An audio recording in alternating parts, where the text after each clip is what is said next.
Nation of Fitin10, it is the final day of Fitin10.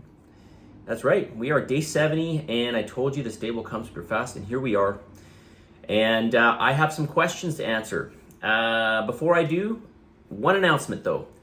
We are having a finale next Saturday. I will send out an email about it. It's probably going to happen at 10 or 10:30 a.m., okay? One of those two times. I will send out an email about it. It'll be via Zoom. It won't be long, maybe 30 minutes max. We'll go through all the stats of the challenge, and you can ask any questions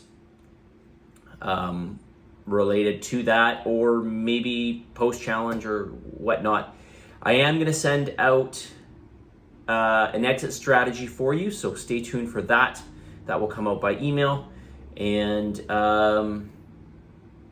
I guess I should say congratulations, because you tackled this challenge. I'm sure you probably realize that it's harder than what you probably expected.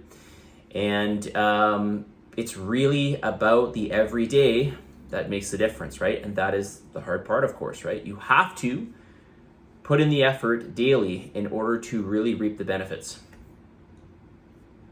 And it's a journey. And as I was talking to somebody this morning during their check-in, we talked about that, how even if you, and this person obviously made some progress, but even if you made no progress, that's still part of the journey to getting you to where you need to be.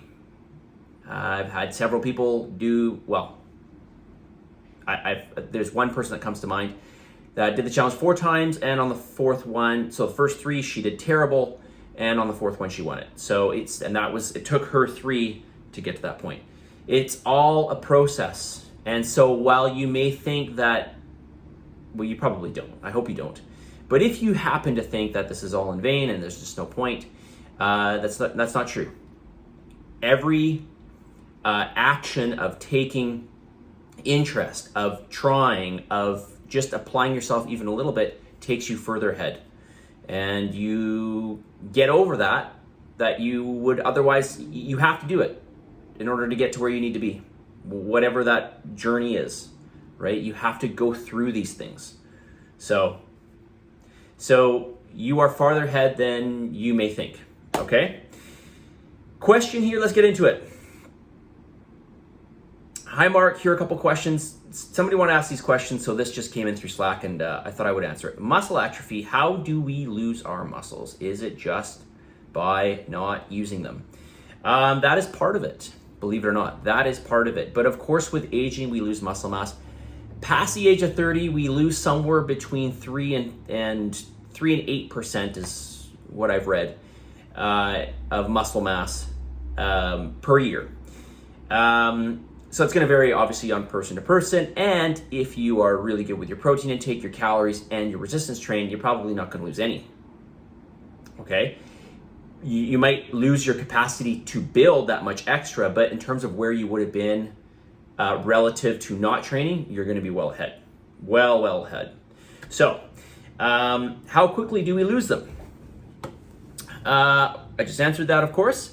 If I don't work out for a couple weeks, can I expect to lose muscle tone? You will start to see a loss in muscle tone, but this is something that you'll gain right back. The longer you've trained for, the easier you're going to get it back. A couple weeks is not going to be the end of the world, but you will start to see that. You will see a decrease in your strength. That's mainly neurological, by the way. And you might start to see some visual changes. But another, let's say you missed 2 or 3 weeks training. You do a week of training, you're probably going to be exactly back to where you were prior to that 3-week break.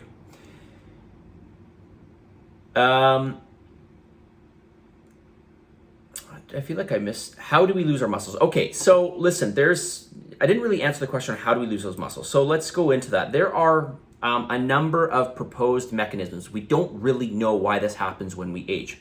So at a cellular level, what do we see? Well, we see a reduction in the number of muscle cells. We see a reduction in the muscle twitch time and twitch force. We see a volume loss in something called the sarcoplasmic reticulum, which is just basically part of every cell in the human body. But in particular, the muscle cells here, we see a reduction in the sarcoplasmic reticulum. And this all plays a part in terms of keeping the health of the cell, the muscle cell that is.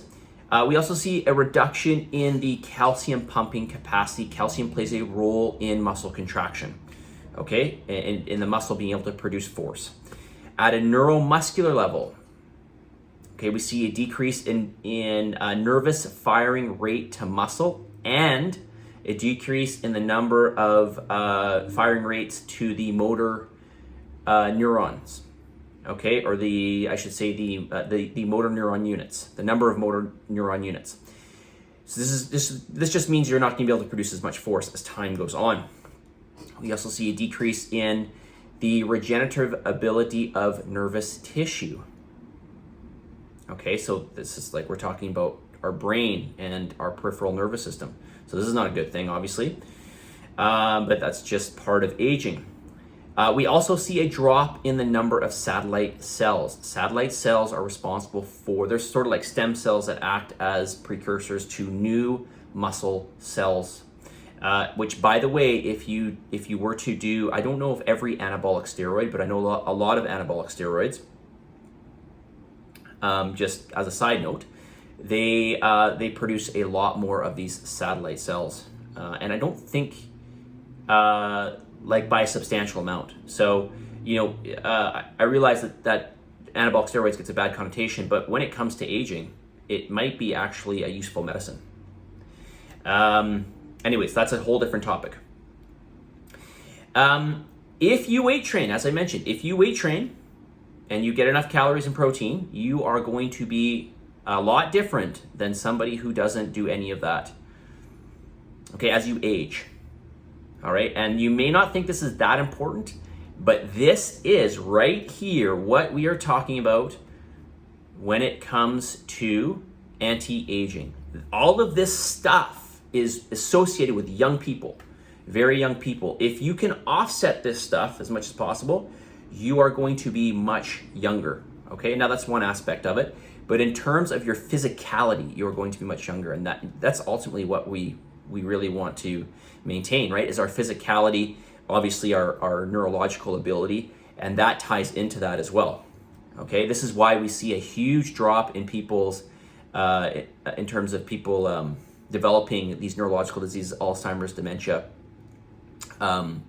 muscular dystrophy, all these neurological diseases. We see a huge drop in the numbers amongst people who weight train. Okay, so let's get to more of those questions there because I'm already 8 minutes here. 2, glycogen stores and depletion. When I have a high carb binge, how much glycogen can my body store? All of it? Not all of it? Does my body then change the carb into fat and store that? What do I have to do to deplete my glycogen stores, and how quickly can it deplete? Okay, so you have the ability to store carbohydrates as glycogen in your muscles, in your liver. We can also store it in body fat, which we don't really want to do. So how? What's the question here? How much glycogen can my body store? The more muscle mass you have, the more glycogen you can store. I don't know off the top of my head. To be honest with you, I'd have to look into it. But the more muscle mass you have, the greater ability you have to manipulate your body weight. And that's how I made weight when the last show that I did, which was the North Americans in 2019, I dropped 18 pounds in 24 hours to make weight. How can you drop 18 pounds? Like, where does that come from?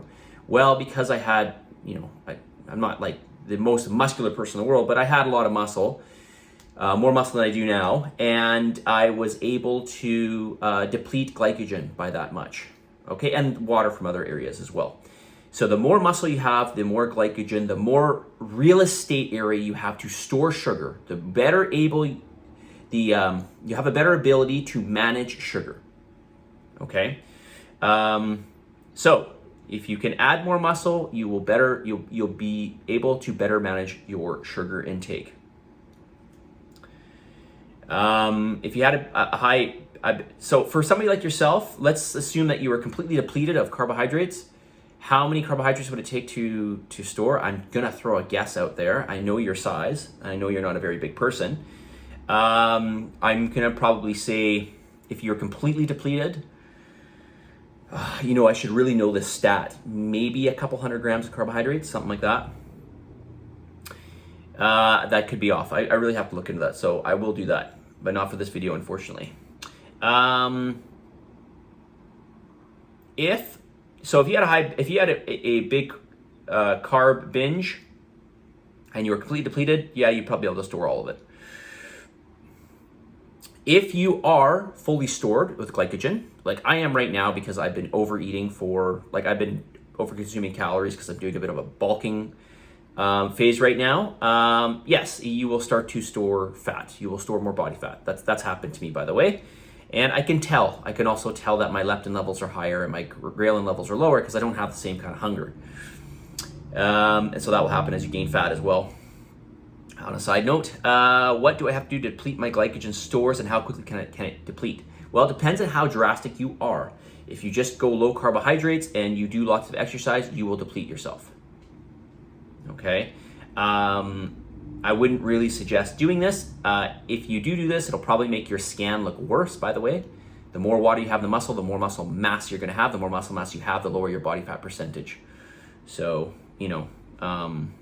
I wouldn't suggest doing that before a scan, as I mentioned. But yeah, I know that doesn't answer your question specifically about exactly what you'd have to do, but low carbs or no carbs for a while probably would take 3 days, maybe 4 days of doing that. And then you would want to do a reasonable, you'd want to be doing exercise every day. You could probably do a couple hours of exercise every day, pretty high intensity, and you will deplete those stores, okay? Okay, I'm at 12 minutes here, and I want to congratulate you guys once again for doing this challenge. And it takes a lot of courage, and I really want to impress upon you to keep going. Keep in the resistance training and keep watching your food intake. At the very least, be conscious of your food intake. Watch the amounts and stick to real whole foods. I cannot stress this enough. Just keeping those basic things. Do weight training 3 times a week. Do cardiovascular exercise 3 times a week. Okay, and real whole foods in your diet, primarily, if you can, exclusively. It's really not that hard, especially if you give yourself a little more calories. Okay, so let's just say you give yourself the calories that you started with in this challenge, or maybe a little bit more for maintenance, and you're gonna do exceptionally well in terms of maintenance or even improving down the road. Okay, especially if you wanna add some lean muscle mass. If you wanna add some lean muscle mass, we need to increase those calories. Which I'm gonna highly recommend that you guys do. Keep your weight training, keep your whole foods in, keep up some level of just physical activity, and even your non-exercise activity, just getting out and doing some steps. Okay, well, I guess we would consider that still exercise, but it doesn't always have to be intense, okay? Keep moving.